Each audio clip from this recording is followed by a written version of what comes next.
a short video tonight from our clerk of the circuit court, Mr. Gary Clemens, to welcome you all to tonight's event. Unfortunately, the video will run, but nobody can hear it. But when we're recording tonight's program, so what we will do is we will add his introduction to the beginning of the program, and of course that will be placed online and can be found through YouTube. All right, tonight's program is we're gonna introduce you tonight to our new African American history at the Loudoun County Courthouse brochure. This brochure is something that's been in development for probably a good half year, and I will get into a little bit about the evolution of the brochure.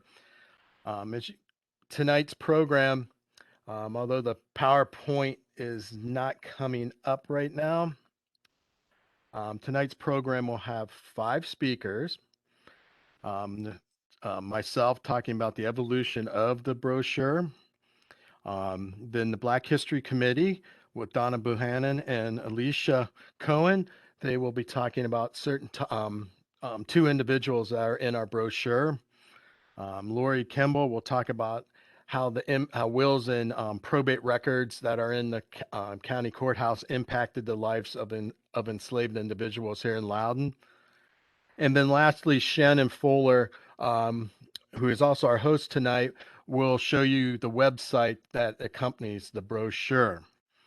So before I move on to the slide that you see presently on the screen, I'd like to introduce Donna Bohannon and have her give some welcoming remarks, because this is a partnership between the clerk of the circuit court and the Black History Committee. Thank you, Eric. I'd like to say good evening to everyone. Welcome. We are glad that you are here. Again, I'm Donna Bohannon, Chair of the Black History Committee, Friends of the Thomas Balch Library. And I want to let you know that we are excited to share the new brochure that provides some of the African American history that can be found in our county historic records division. So without further ado, again, thank you for being here, and back over to you, Eric. Thank you, Donna. Okay, this brochure was a partnership between the Black History Committee and the clerk of the circuit court. And I would like to say that this partnership between the 2 organizations goes back at least a decade and a half. We have always worked on programs together, but this is actually the first time that both organizations came together to publish a brochure on history that deals just with the courthouse grounds and the courthouse itself. Now, how did we come about from this brochure? Well, we started with a partnership, obviously, but there's other projects that were going on, well over a year, 3 years, well before COVID, some of them. And one of them was the report of the Loudoun County Heritage Commission that published about a 65, 80-page booklet on the history of African Americans and in the county courthouse and on the county courthouse complex. It follows the history of African Americans from the time of enslavement all the way up to the struggles of the civil rights movement. So that was like the core. That's what really started us thinking that, we do need a brochure, one brochure that covers the history of the courthouse as well as all the African American events. The next step that even pushed this further is we received a grant almost 2 years ago from the Virginia Humanities, and that digitized all of our enslaved records and free Black records. This was a big plus. These records have been indexed but had never been scanned. So now we have all these wonderful records. We thought, well, we need to get more information out there on these unique records. Not many county courts in Virginia, clerk of circuit courts in Virginia, has records that survived like the Civil War or environmental conditions. We're only one of about 5 counties in Virginia that our records are intact from 1757 to the present. So we looked at these 2 things and we said, all right, we wanted to revise our walking map brochure for the courthouse grounds. And we looked at it, and you can see this is the old one right here. We're saying, well, maybe we can plug in some historic events and some records and individuals of African Americans who impacted Loudoun's history as well as our nation. And very quickly we found out, wow, we have way too much. So we decided to create our own brochure just for African American history, and then we're going to create a new revised courthouse yard walking tour. It just deals with the rest of the courthouse complex. And next slide. Okay, next slide. Okay, so in this brochure, what we came up with, we looked at court records, obviously, and individuals in our court records that made an impact on African American history, and then events as well that took place on the grounds or inside the courthouse. Now, what we wanted to do is we wanted to create a brochure that followed African American history in Loudoun from, 1757 all the way up to the present day. So in the brochure, one of our first documents is a free black that actually served in the Continental Army at Yorktown during the Revolutionary War.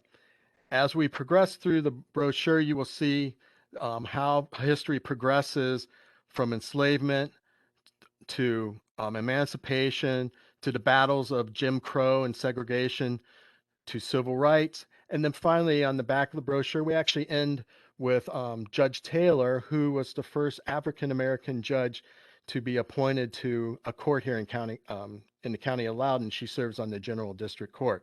So we have a nice flow from the 18th century to 2021. The topics we chose, we had so many topics, but most of us had in mind what we wanted to actually put in here tonight. And of course, they're going to cover more in depth on a few of these that you see in the brochure, but we looked at them and came up with the text, went into the records with the Basil Newman and Daniel Coleman, for example. We just used their signature, but in some cases, like Grimes, his case, Commonwealth versus Grimes is a landmarking case here in Loudoun County, had to do with the Underground Railroad and free blacks. We actually found a photograph of him later on in life. And we also found photographs of other individuals like Charles Houston, Mrs. Eads, and Miss Howard that I thought really made the brochure much better. It really jumps out at you to have photographs as well as signatures or documents, as you see here. Okay, next slide.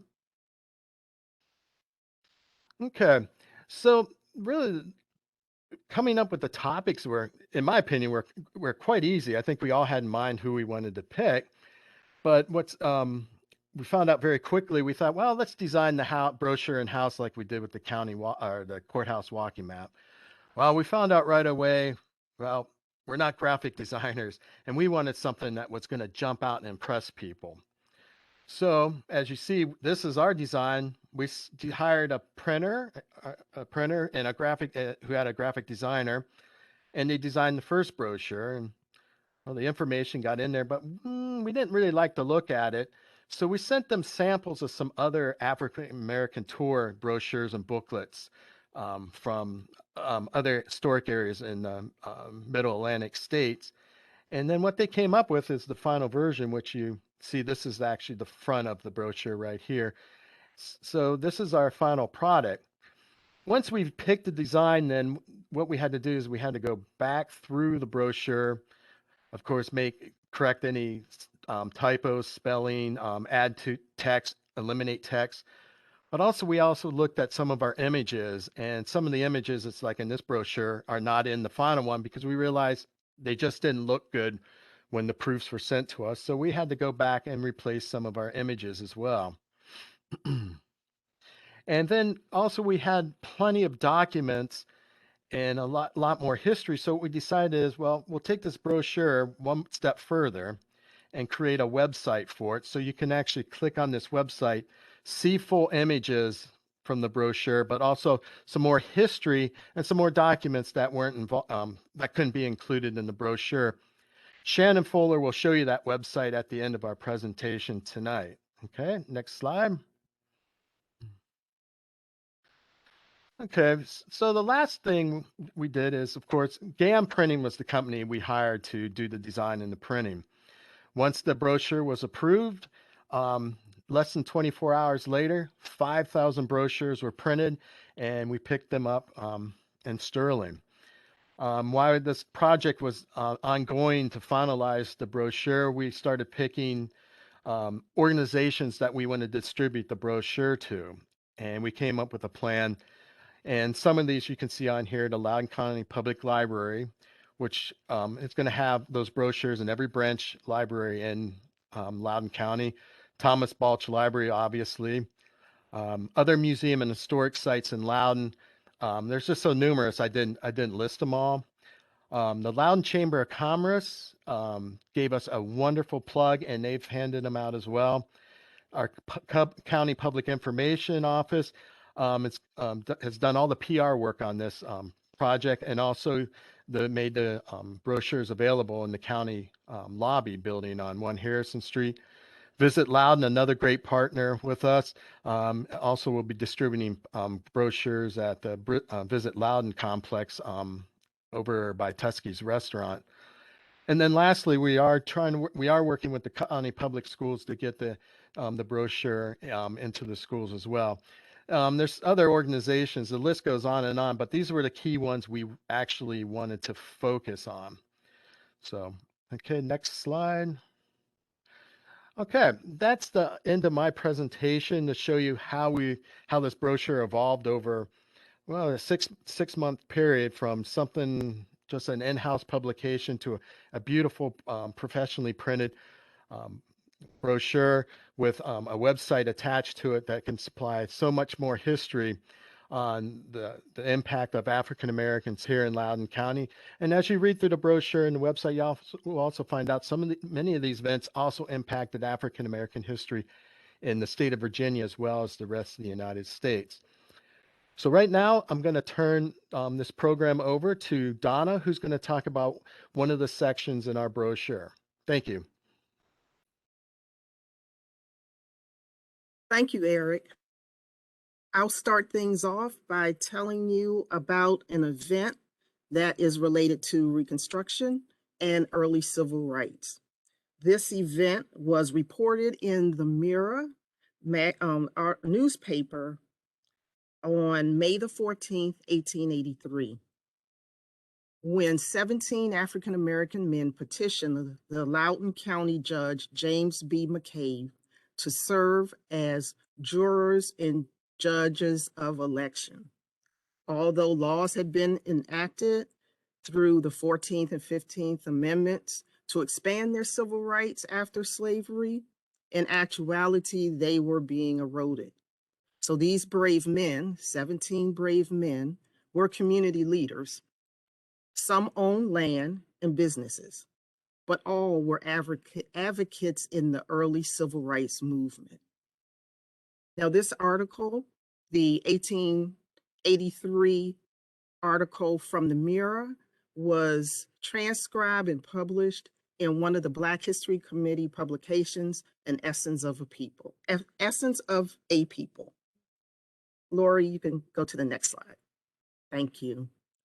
So what you see in front of you is 3 pages from that article, because not only do you have the transcription that includes the written petition, but you also have short bios of each of the 17 men.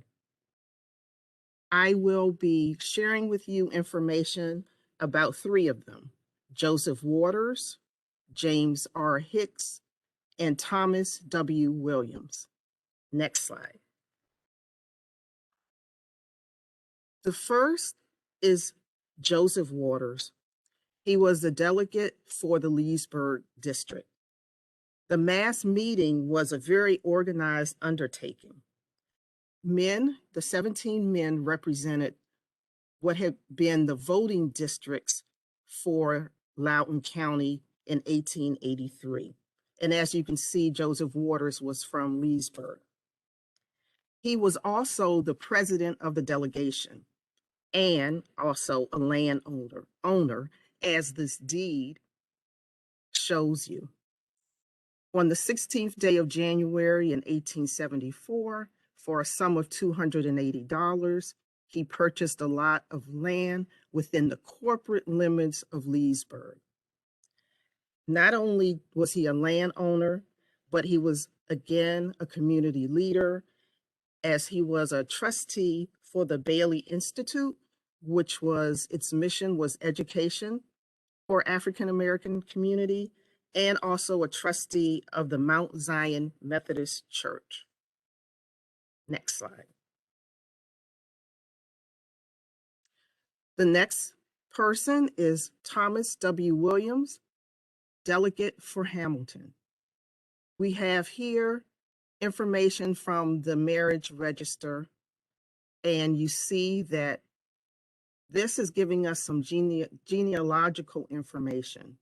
And this register would have been used to provide the bio information in our publication for Mr. Williams.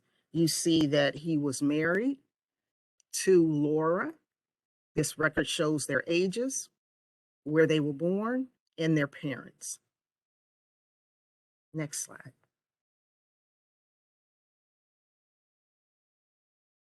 Next up is James R. Hicks, delegate from Mount Gilead District, which is currently the Blue Ridge voting district.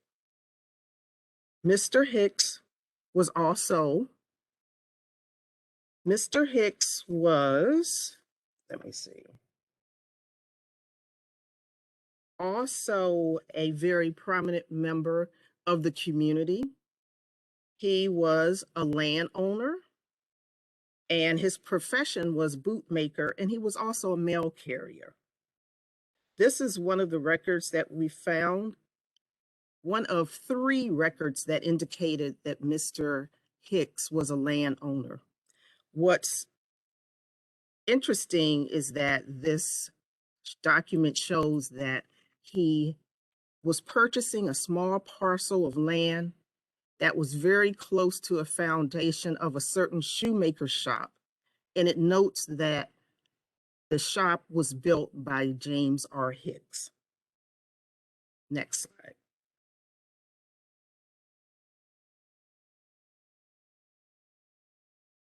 Mr. Hicks was also a member of, or the first president of, the Loudoun County Emancipation Association.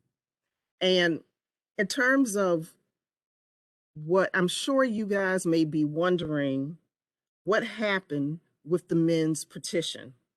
Well, basically nothing. It is reported that Judge McCabe agreed that the men did have the right to serve as jurors, but in actuality, no African American jurors were seated in Loudoun County until the 1970s.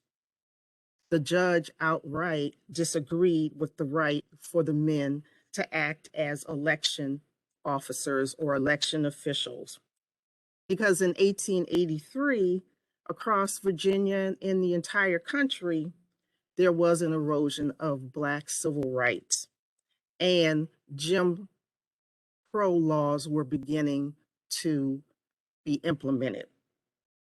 But I believe these men saw the writing on the wall, because they regrouped and did what the Black community had always done, and that was rely on themselves. Because many of these men and also their family members established the Loudoun County Emancipation Association in 1890, which was 7 years after the petition for their civil rights.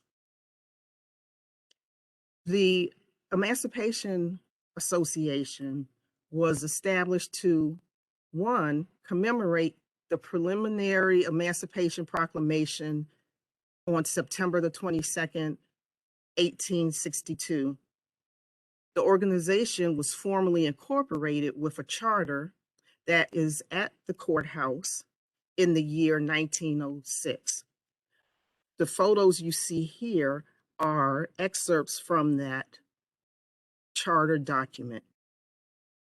But what's important to understand is a lot of people see the Loudoun County Emancipation Association as celebrating creating a yearly annual celebration with picnics and speeches and parades that was very popular. But its core mission was to develop a self-sufficient economic, social support system and protection for the African American community during the Jim Crow era. The association, established again in 1890, formally dissolved in 1973. James R. Hicks was the association's first president. You can see his name here in this section of the document. That is my presentation on Reconstruction and early civil rights. I will now pass this on to Alicia Cohen.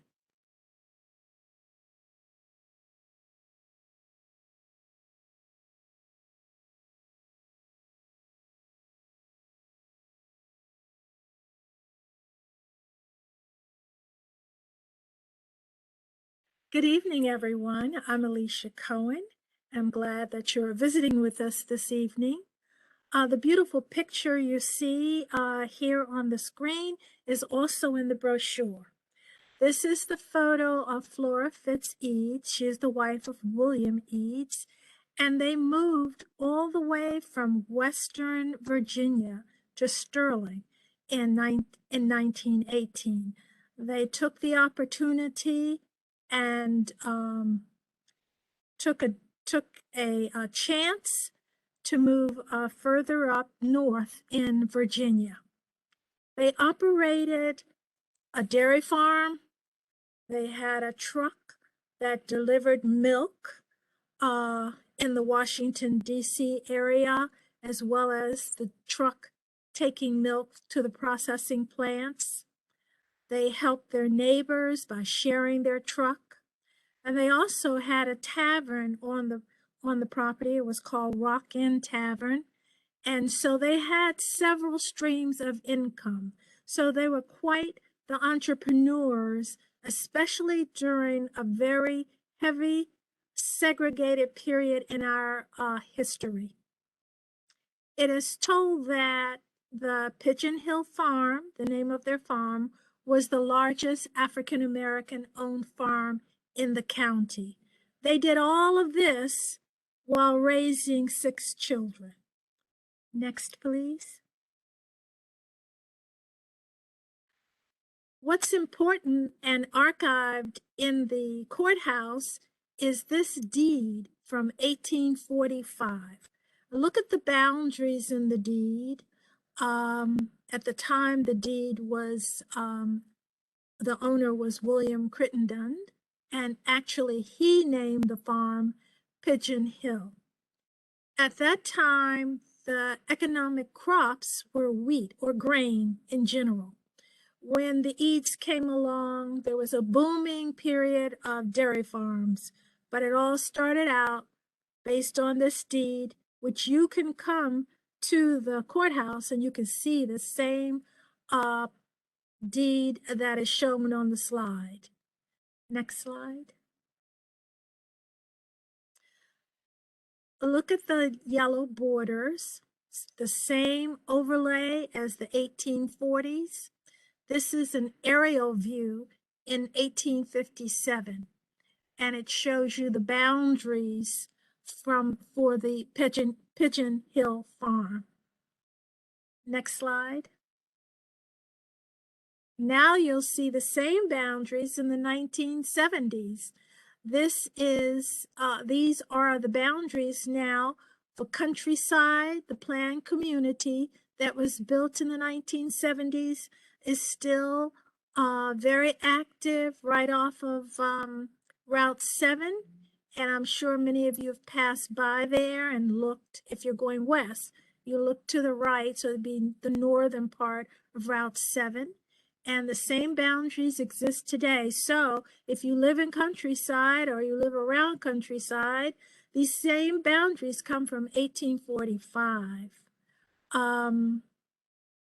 Let's see, some of you know where the shopping center is, and across the street from the shopping center, you have the Sunrise community, and actually on the grounds of the Sunrise community, you will find the tavern. If ever you're driving down Route 7 going west, look to the right, look through the trees, and you'll see a stone house. It's very natural looking stone house, and that was built by the Eads. And that was a house that they rented out as a tavern or just rented in general, and one of their streams of income. Next slide, please. So this is the silo. I think some of you remember in the not in Cascades, but the countryside marketplace had this, for me and all of us preservationists and historical people, this was a beautiful silo. It was not built by the planners or the community. It comes from the Eads farm. And the Pigeon Hill farm was, they incorporated the silo into the marketplace. In around 2012, the developer decided that business decision, that they wanted to demolish it. There was an effort to preserve it, but it was very costly, and so therefore it was unsuccessful. But the beauty, even the day that this photo was taken, you could see the sun shining on the tiles. It was a very unique type of silo, and very state-of-the-art at the time that it was built. This silo was built to store food for the Eads farm animals and the cows that they were raising. So if you look to the right, you'll see some of the tiles that were salvaged. They are now on display at the Loudoun Heritage Farm Museum. And we hope that you'll go by the museum, take a look at the tiles, visit the museum, learn more about farming in Loudoun County. Next slide. Is that okay? Oh. So, Lori, is this yours? Yes, it is. Oh, okay. I thought we had the farm. Let me say a couple of things about the farm. We'll just go back to the silo. The farm had the Holston cows, and they were very popular at the time. Also, the farm had geese, chickens, mules, horses, so it was a real full functioning dairy farm. And so I will close with saying that although the historic silo no longer stands, its tiles, the Eads family story, the 1845 deed remain a part of Loudoun's rich agricultural history. Thank you. Thank you, Alicia. I'm Lori Kimball. I'm going to talk about wills and probate records. And wills were one of the most significant documents at the courthouse that impacted an enslaved person's life. That single document could keep their lives unchanged, it could provide freedom, or it could bring new horror if enslaved people were divided among enslavers' family members or directed to be sold. And that's the case here in this excerpt from Charles Lewis's will. Charles was from Arcola. He wrote his will November of 1841. And as you can see, he directed his executors to sell his real and personal property and divide the proceeds among his designated heirs. And after he died in 1843, so 2 years after he wrote the will, it was sent to the court, submitted to the courthouse to start the estate probate process. The laws during the period of slavery considered enslaved people to be personal property, and they were inventoried and appraised as a part of the estate process. And this document here shows the inventory and appraisal of the people who were enslaved by Charles Lewis. This was done in May of 1843. And the total estate, his total estate, including the land that he owned, was valued at a little over $14,000. And as you can see here in this appraisal, the value of the enslaved people totaled $7,200, or 51% of his total estate. And note here at the top, there's Jane Turner, Joe Sprawling, and Lydia Hogan. They were considered a liability against the estate. The appraisers valued them at less than nothing, and in fact, valued them at a cost to the estate of $100 each. And so we learn about Jane and Joe and Lydia, and we learn their last names, but we also see the inhumane way that enslaved people were viewed, and that's evident in this document. And sometimes in the estate accounting records, the last names of enslaved people were recorded, and we can see that here in Charles Lewis's estate. The instances, the many instances of the surname Henderson and Sims clearly indicates family connections. Now, the estate accounting is part of the probate process, where the executors of the will have to account for the funds. And in this document, we see several transactions that are about enslaved people. At the top, we see Henry Sims was sold for $431. And then we see the hire of George Henderson for some period of time in 1844. And then about 6 months later, George Henderson was sold for $425. Now, this estate accounting doesn't list who were the purchasers, but often that estate accounting will do that. And now I'm going to move on to, here we see another portion of the estate accounting for Charles Lewis, where it is evident that we don't know how many, it's a group of enslaved people were sold for $6,350. But there are other references in this estate accounting to the sale of enslaved people by name. Now, this will is of Joseph Lewis Jr., another Lewis. He is somehow related to the Charles Lewis we were just talking about. He wrote his will in 1830. He died in 1834. But in his 1830 will, as he's writing it, and it's a long will, the 6th clause of that will says that he is going to emancipate all of the people that he enslaved, except a woman named Maria. And she was to remain in bondage with Lewis's wife, Elizabeth, until Maria reached the age of 35. And what we know about this family, research has shown that this is the Bryant family. And also in Joseph Lewis's will, we see that freedom was conditional for Madison and Lee.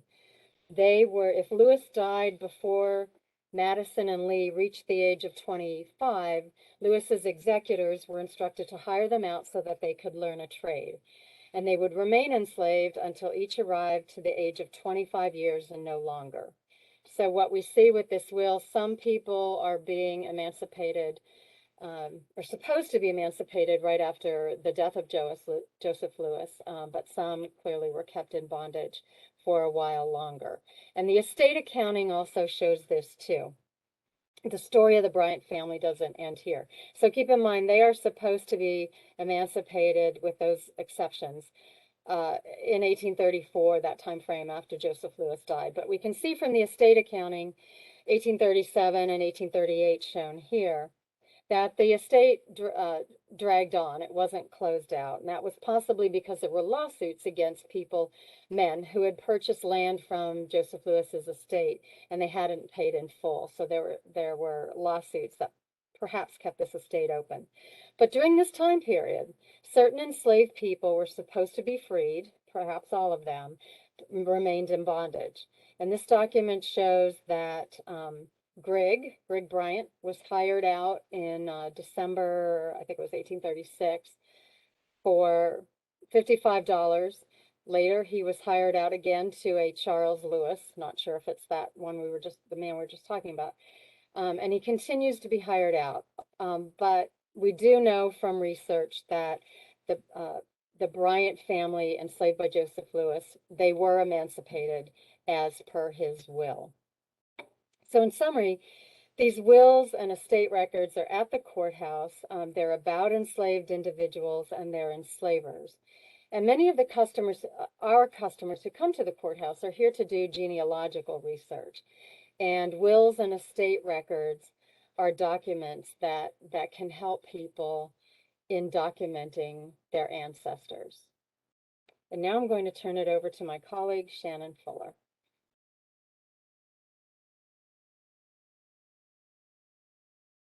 Okay, thank you, Lori. So what I'm going to do is show you how to get to our website, where we've created a web page dedicated to the brochure. And then I'll show you a few pages that are on there as well. But I'll let you explore it at your own leisure for the most part. Oh, give me one moment here.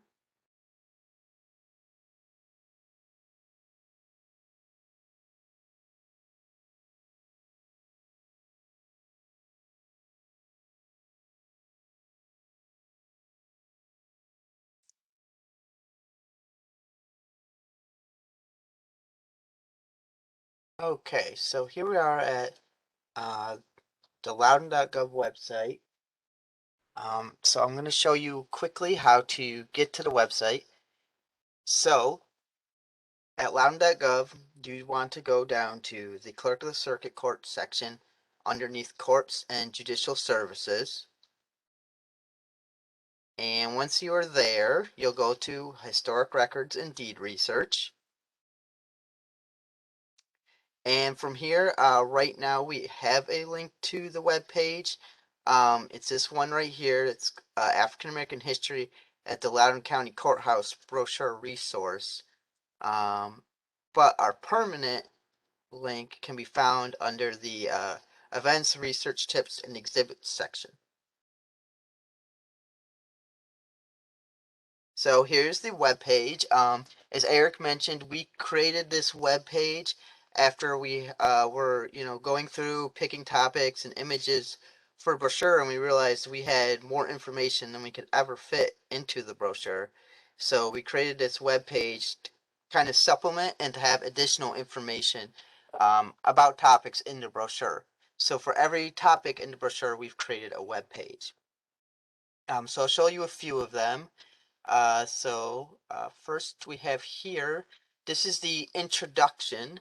So that's what would be the second page in the brochure. And here there's no real new additional information in the introduction section. However, it does have full-sized, higher resolution images, for images that were in the brochure. And in this case, and this is the language of the time, but the 1844 record of free Negroes, we have a link to that, which should allow you to pull up pages from that book that you could look at. So you can look at the actual document here, the digitized form of the actual document.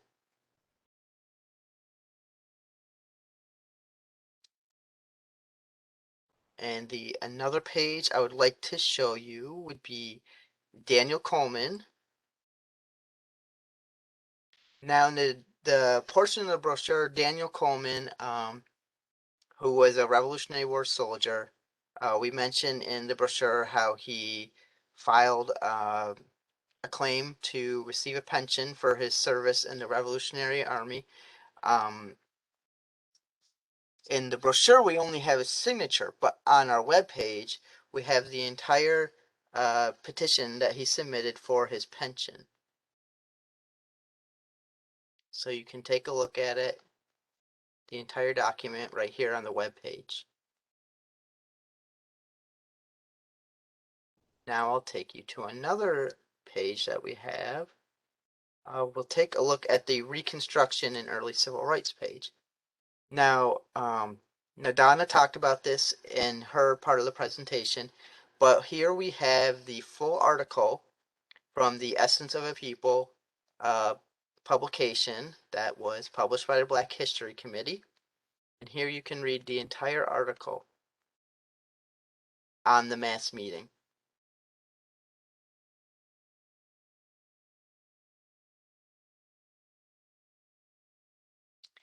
And the last page I will show you, actually, no, I'm going to show you two more pages. So first, as Lori was just talking about, the will page. And here you can see we have full high resolution images of will documents.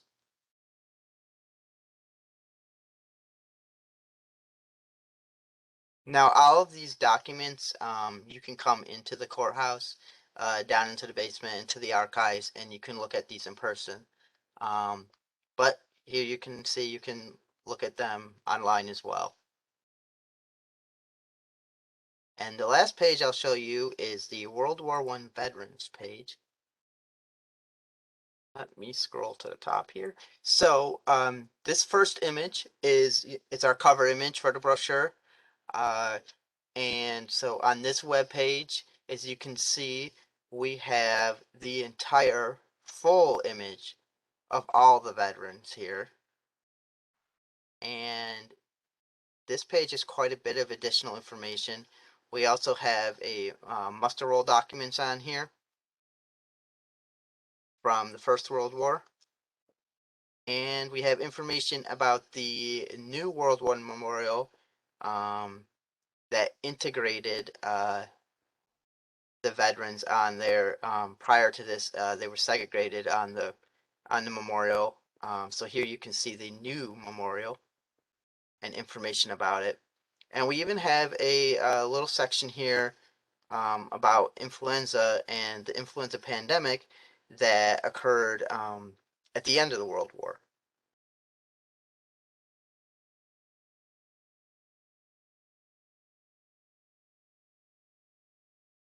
And our plan is to continually add information as we find it to these pages.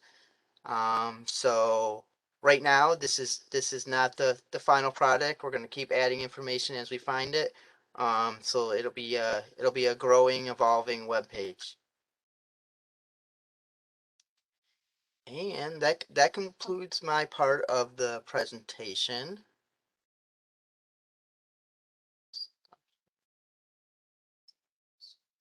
And now we'll begin our Q&A session. So if all the presenters would like to turn on their cameras.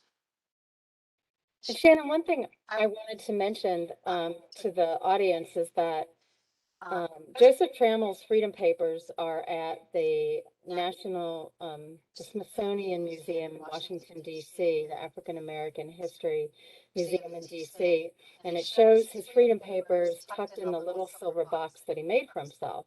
But you cannot see the papers. And one thing that you can do when you go to our website in support of the brochure is the full Freedom Papers are there.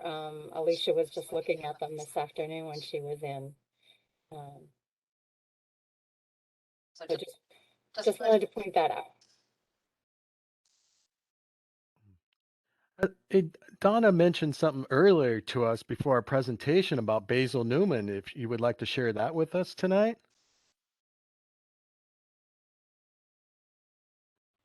You can't hear me? No, I could hear you. I just needed okay. to unmute. Yes, it's my understanding that the Board of Supervisors voted to name, I believe, one of the parks, Elizabeth Mill Parks, in honor of Basil Newman. I don't have any other more details than that, but I did hear that good news. Of course, Basil Newman is one of the individuals in our brochure. Okay, so I will start the Q&A session. So our first question is, when slaves were hired out, I presume that the slave owners received the money, like renting out a resource.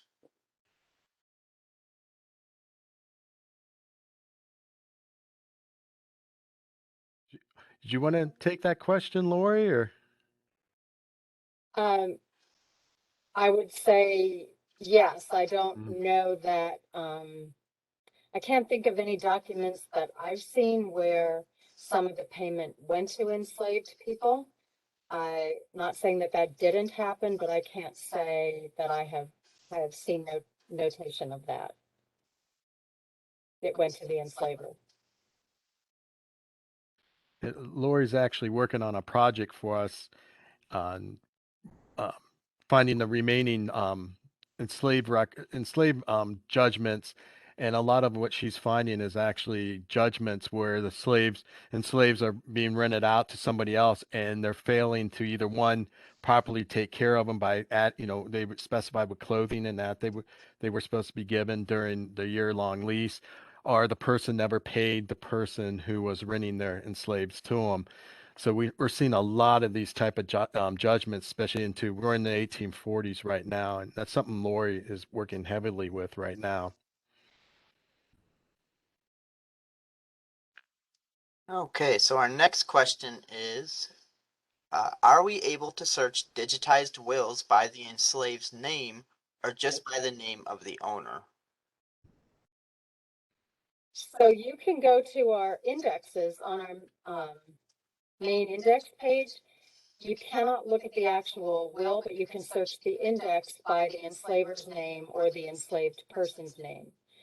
And Eric, I don't remember what year that massive index was done, but someone extracted that information from the wills and fiduciary documents. So that gives you the document number, and then you would either have to call us or email us or come into the courthouse to actually look at the full document. One of our projects for this year is a construction of a database, which we are in the process right now of having the company Pass Perfect. It does museum and archival databases. As of right now, they're taking all those indexes you see online and actually converting them into Pass Perfect. Once the conversion is finished, then the images will be linked to them, because most of our all of our free black papers and most of our enslaved records are scanned. So that material then will be linked up in this Past Perfect website. It takes away the aspect of going through a 200-page Excel spreadsheet. Now you can do, word searches. Now, when the Past Perfect, it's up online. This will be up online. It's a web-based database. So look for that later on in the year. So we're excited about that. Okay, so next question. In 1883, Judge McCabe, how and who appointed Judge McCabe in Loudoun County is the first part of the question. And then how was this process different for today's judge being appointed to serve? All right. Well, Okay. I know I was just going to say I've done some research and I can't remember who appointed him, but it would have been one of maybe Eric, you look like you were about to answer. Maybe you have the answer to this. Have an answer, but I mean, I can't really say it's totally correct. I mean, based after the way the Commonwealth was set up after the new Constitution, after the Civil War, of course, the justices were done away with, which were just basically picked from people in Loudoun County. I'm guessing, although this person's question, if you could email us, we will look up the right answer. But I believe it was probably like it is today. It's probably chosen through the General Assembly. The person, but don't hold me on that, because there's another revision to the court system in the 1904 Constitution, which actually made judges couldn't be elected, they would be appointed by the General Assembly. Right. But I'm really, I positively can't really give you a proper answer to that question for 1883. So just And email there, us and we'll take a look at it. I think from what I remember, he was appointed Mm-hmm. from some of the research that I had done. But I don't know what level of politicians it Mm-hmm. would have been. Now, there certainly wasn't an election, so it had to come through an appointment. So Okay. So next question. Does Loudoun County have any plans to renegotiate their contract with Family Search?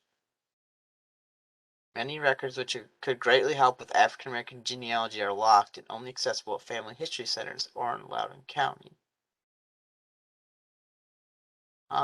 You could correct me if I'm wrong, Eric, but Family Search, that was through the public library system, I believe. can Shannon, can you repeat that question because my volume's not working very well? Sure. Does Loudoun County have any plans to renegotiate their contract with Family Search? Oh, I have no idea. Wouldn't that be through the public library system? That's what I think. I think Yeah. that was through the public library system. So that would be a question for them. We don't really have any part in that here at the clerk's office. I mean, we widely use the Ancestry library version, but that's done through the public library system here for Loudoun County. What do you want to answer that some more? And the other part is many records which could greatly help with African American genealogy are locked and only accessible at family history centers or in Loudoun County. So they may be asking how they could access those records. Or the family, are they talking about the Family Learning Center out in Ashburn is affiliated with the Mormon Church? I would guess so because I believe Yeah. Family Search is connected to that. Yeah. I mean, as far as I know, I mean, those, you should be able to, I think that will allow you to come in and research. I know a lot of our genealogists who come in here widely use the Mormon database to do their family genealogy because a lot of their research is based on court records all across the 50 states. Okay, so here we have our next question. Oh, that's just kind of that's a comment. We do have someone who says that Joseph Trammell is my husband's third great grandfather. Oh, that's interesting.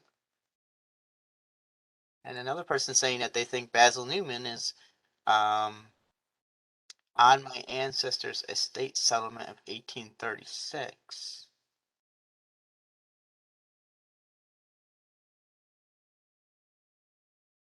Okay, so here we have another question.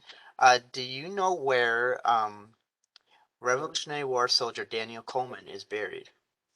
I did some research on Daniel Coleman. He was fun because when I started working 15 years ago in this historic records, that was one of the first papers I found. And prior to working here, I had worked at the Jamestown Yorktown Foundation and had done a lot of research on the involvement of African Americans in the Continental Army. So when I found Daniel Coleman's papers, I mean, it was exciting to see a free black. But what had even made it more exciting is because he served at Yorktown. Just the historic significance of that. I did some ancestry search, looked on Ancestry, and I could not find anything past a chancery case he had back in the late 1820s when he was in his 90s. And basically that's where it all ends. I'm not even certain where he came from in Maryland. We know he enlisted in Maryland, but where he lived, once again, we don't know. When he was freed, we don't know. So the big question is, what was Coleman's life before the Revolutionary War and then after. That's where we need the research. And right now we've hit a stone wall on it. Mm. Okay, so the next question is there any possibility that the brochures will be at the Lovettsville History Museum? I don't think that's a problem at all. Yes, I just need to take them over there Mm. to Ed and the History Museum. If you have, anyone out there have any suggestions on where we should actually, some other places to put them, please email us. We could be missing something that's very obvious and we just missed it altogether. But let us know where else we can distribute the brochures. Okay, so this is a question about the process. How did you select which individuals were included in the brochure? You can elaborate, Eric, but I would say, we were looking at individuals who had a big impact in Loudoun County, but also ones where we actually had the documents that we could back up what they did here. Actually, probably about half the people in the brochure were individuals or events or records we had used at other Black history programs simply because of the impact that the individual had on history itself in Loudoun County, but also the United States. One of them obvious is the Commonwealth versus Grimes case, its impact on three Blacks, and then also he was a member of the Underground Railroad. The other one is Charles Houston.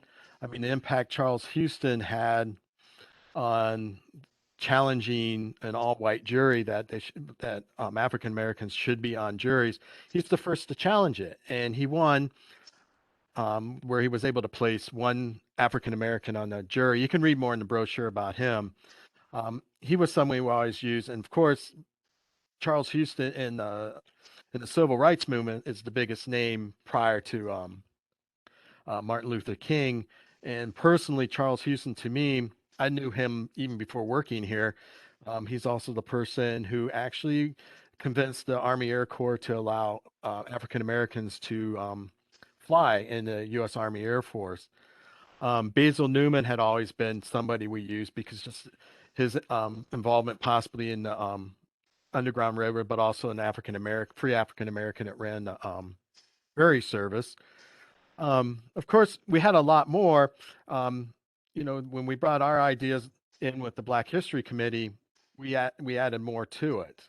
Donna and Alicia really brought the material on the civil rights era, the Jim Crow segregation era. That was a difficult era for us to find documents, so to speak, because after the Civil War, the courts are just now courts. They don't administer any of the laws in the county anymore. That all went to the Board of Supervisors. So a lot of the documents on Jim Crow and segregation in our school systems, and public areas in Loudoun County, that stuff really is in the Board of Supervisor minute books. So that was a difficult section. And I think Donna can even say that she has done so much work on the mass meeting. And we had to build that story up through not the mass meeting document, because obviously we don't have it. We build it up through other documents like the deeds and the marriage license and charter, the Emancipation Charter here in our records. So that's how we started putting together. And then of course, we would present our ideas back and forth. We'd constantly go back and forth, proofing the brochure on, is this enough text? Is this the right person or event? Is this the right images? And it took probably well over a month to finalize all that. But no, it was an individual part on everybody to really pick somebody or event that really impacted the history of the county and in the United States. And I'm Eric, sure Lori and Donna can even expand on this more because those two were really heavily involved in the writing of this brochure. Mm. I wanted to say that I would like to give a lot of that credit to Lori, the writing, but also to say as a Black History Committee project, we asked for volunteers from the Black History Committee to help and work on this project. And as Alicia is here with me, I would like to recognize one other Black History Committee member, and that is Mr. William Clark, who helped with this effort as well. So, and thank him as Alicia and William Clark for helping with this effort. Eric, I'd like to say something that all of these people that we talk about in the brochure, they are dispersed, many of them across the country in terms of their history. For example, Grimes, when he left Loudoun County, he made his home in Boston, Massachusetts. So we have a little bit of Loudoun sprinkled all across the United States. Whenever I go somewhere, I see something and they'll say Loudoun County. I've never heard of it, but they'll say they were born in Loudoun County. So it's amazing. That's a very good point, that there's a little Loudoun throughout the U.S. That would have been a nice quote to put in our brochure. When we revise. Lori, you haven't want to talk about how you pick the topics? And I don't really think I have much more to add. It was very collaborative and a lot of back and forthing and proofing, as the committee knows. So no, I don't think I have much more to add. But it was a fun process. Mm-hmm. Yes, it was. It was quite a process. Okay, well, we've got more questions here, so. All right. Okay. One moment. Okay, question. Are there links to databases in neighboring counties, if there are such? And they say, I think Loudoun may be in the forefront of this research. I will have to say, yeah, we are in the forefront. I mean, having the spreadsheets, it's not the most updated technology, so to speak, but yes, it provides more information than other counties on their clerk of the circuit court records. Fairfax County is just, Fairfax, just east of here. You have to say they are also just like us. They're one of the few. They're one of the few counties that actually has an historic records department like we do. Unfortunately, a lot of their records were destroyed during the occupation of Union and Confederate occupation during the Civil War. So they are missing quite a few records prior to 1865, except they do have the probated will of George Washington. Prince William County is another area, has a history room. Other than that, the next place to go to for this type of history would be the Library of Virginia in Richmond. They do have a wonderful Chancery web database. But, they also have a online database that you can search on, and many of the records do have images attached to them. They are involved in a big project as well. I don't know where it stands right now because of COVID, that they are trying to compile all the African American, or I should say all the enslaved and free black records in the clerk's offices in the counties in Virginia that were here during the time of enslavement and then up to the Civil War. Um, we are governed by the Library of Virginia. So when I say the Library of Virginia, they actually manage our also give us grants, and we follow the rules and guidelines of the Library of Virginia on how to conserve and index our paperwork and how to store it. So there's a strong connection between us and the Library of Virginia. The other clerk's offices in Virginia, you will just go into the front desk. The person you would talk to would be the same person you would file a deed with or a divorce case with. And they're small counties and they just don't have the staff or the resources that we have to manage their historic records. And I'm going to put in a plug for the Black History Committee on their website. There is a database of freedom seeker ads from the Genius of Liberty. That database was done several years ago. There's also a database of preliminary research of the people who were enslaved by President James Monroe in Loudoun and Albemarle County. And Donna, am I missing any other databases on the website of Balch? Not that I can think of at this time. I would like to add that the Fauquier County African American Historical Association, I'm not sure of the exact name, they also have a database of people in Fauquier County. So, but you'd have to go on their website to find it. It's not a courthouse, but it's their association.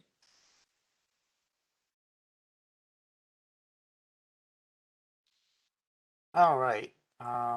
And this is kind of related to what you were saying, Eric, about Fairfax and the destroyed records. And I don't mean to put you on the spot, but do you know the name of the 5 Virginia counties that have surviving records? I mean, Okay, let's see. obviously Loudoun County. Okay, yeah, obvious Loudoun County. Hmm, okay, email me and I will get back to you on that. I'm sure if we weren't talking about it, I'd come up with it.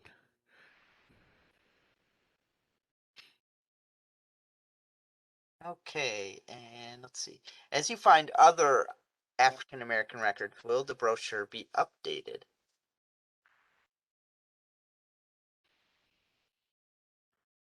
I mean, I'm sure further down the line, yes, we can update it. Updating would probably mean maybe because of just the size, we can't go any bigger than 11 by 17. But I mean, if we update it, it might be the possibility of maybe eliminating somebody from it, or maybe eliminating some of the text in the intro. I mean, we're always open to adding you know, new material to our brochures, but it will probably be a while before we update this one since it's just right out of the gate. We will have an updated one on our walking map for the courthouse um, lot here probably in another month or so. I will say to that question too, that's kind of the benefit of having our website with the brochure web pages is we can, much easier add information there. Right now it's just based on sections from the brochure, but if we wanted to, we could always add more information there as well. Oh, Stratford County is one that just came to mind. So there's 2. Um, we also, besides this brochure, we also are doing trade cards. We started last year of events and records and individuals in Loudoun County. So we will be doing a new card for for Black History Month. So we have other ways to disseminate the information through trade cards, are like uh, Shannon said on our website. All right, so here's another question. How did you obtain the many old photographs? We got many of the photographs from the Thomas Balch Library. Got some from the Black History Committee and the Loudoun Museum. Loudoun Museum, and then one and Grimes is from the Library of Congress. Okay. Mhm. So quite a few different sources. Some of the photos from for the Eads Farm came from the granddaughter. Joan, I think is Smith is the name.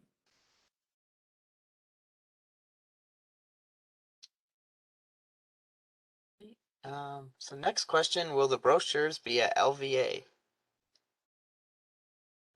So the Library of Virginia. I already sent some packets to them. Okay. And if that's someone from the Library of Virginia, I mailed them out, I believe, on Monday. So it's going to Greg Crawford. If you're out there, Greg, they're coming to you.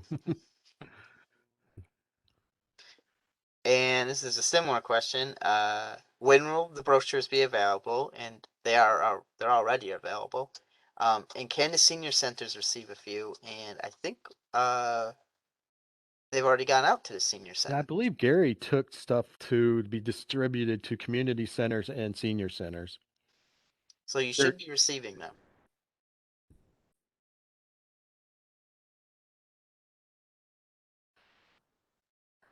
Oh, I see someone's asking for the link to the brochure on. Okay, thank you.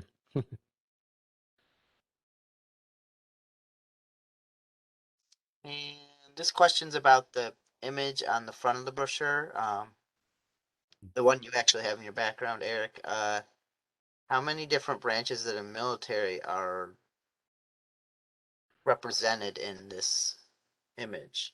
Well, taking a look at the photograph, I'm, from the whole photograph, the vast majority of the U.S. Army, there's probably 3 to 4 individuals in the entire photograph. So I'm only looking at part of it that were in the Navy. In a sense, that's kind of rare because the Navy, although segregated, didn't take that many African Americans during the First World War, and if they did, they served basically in the mess or the kitchens on the ship. So actually, see if the 3 I see right here on the front, they were in the Navy. That's quite rare actually, for during the First World War. And then the Henry Harris one, oh, excuse me, take that back. Henry Harris was in the U.S. Colored Troops. We actually have a Civil War document from African American who served in the American Navy during the war. So,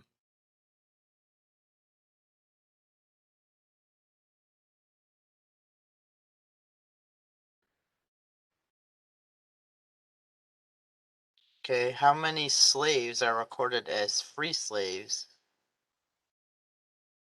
in the book you have listed on the back of the brochure from 1793? in the back of Oh, that would be the record of free Negroes. the 1844 to 61. Um, if okay, I can't tell you offhand, and it's well over 1,000. If you go to the spreadsheet online, you can actually see, it numbers them down the side. The spreadsheet numbers each one. If you go down the side of the spreadsheet, you can see how many names have actually been entered for free blacks. Okay, and that's just that 16, 17-year period running up to the Civil War. That doesn't include everything we have prior to that, which is quite a bit too, if you look at the spreadsheet. Mm. And also look at the certificate numbers too. Will give you an idea of how many people are freed because the numbers will keep going up as you go through the register.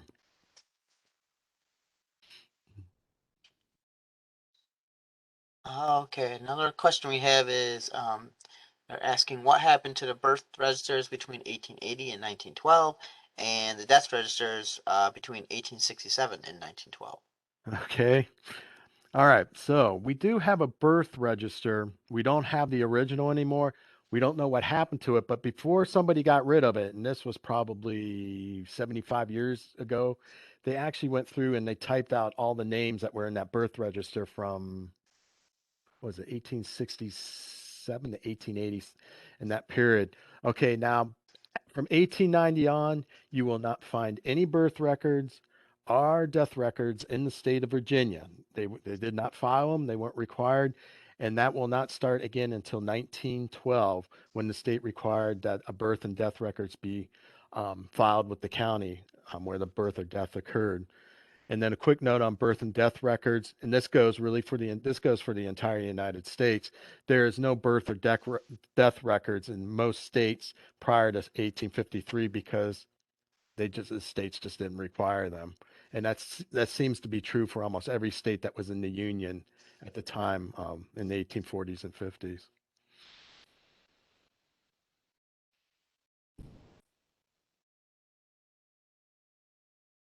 And our last question, it's about the picture on the front of the brochure again. What year was this picture from? 1920, 22. I think it was 22. Mm. And they're standing on the side of they're actually sort of standing on the side of the courthouse. It's on the north side. All right, and I think one other question I saw, and I just thought we should save it to last. It was someone who missed the early part of our presentation, but it was where could you obtain a copy of the brochure? So you can get it from quite a few places. You can get it here at Historic Records in the courthouse. It's at Thomas Balch Library. It's in the public library system. We'll be sharing the PowerPoint, and Eric has a list of all the places that it was sent to. Senior centers and community centers, like we mentioned earlier. So just out quite a few places. In the government center lobby and visit Loudoun. So We spread it pretty wide throughout the county.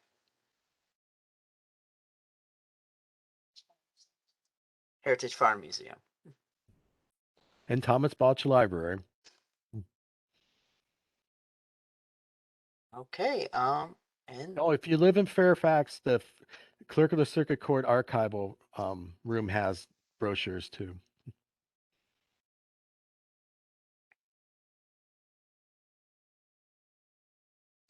all right. I think that's all for our questions. All right. Well, I'm going to thank you all for joining us tonight. This was a wonderful Q&A session. That is actually my favorite part of any programs, the Q&A. And you guys asked great questions tonight for all of us. If you have any further questions, please just email us. If you go to our webpage, we have the archival email that you can just email any. And Lori, I think, just posted it, that you can email us more questions. For those out there on some of those questions, I couldn't give a exact answer or full answer, please email and we'll get back in touch with you about it. I really want to thank the Black History Committee tonight for coming in and giving their presentation on their sections of the brochure. And I want to give a special thank you to Lori. Lori, like Donna and Alicia said, she did a lot of the writing, if not most of the writing in here. She worked with the production company on the design, and she put her love into this brochure, and when you pick it up, you can see that. I want to thank Shannon for putting together this website so we can get more information out to you, and also full-blown images so you can read the complete documents.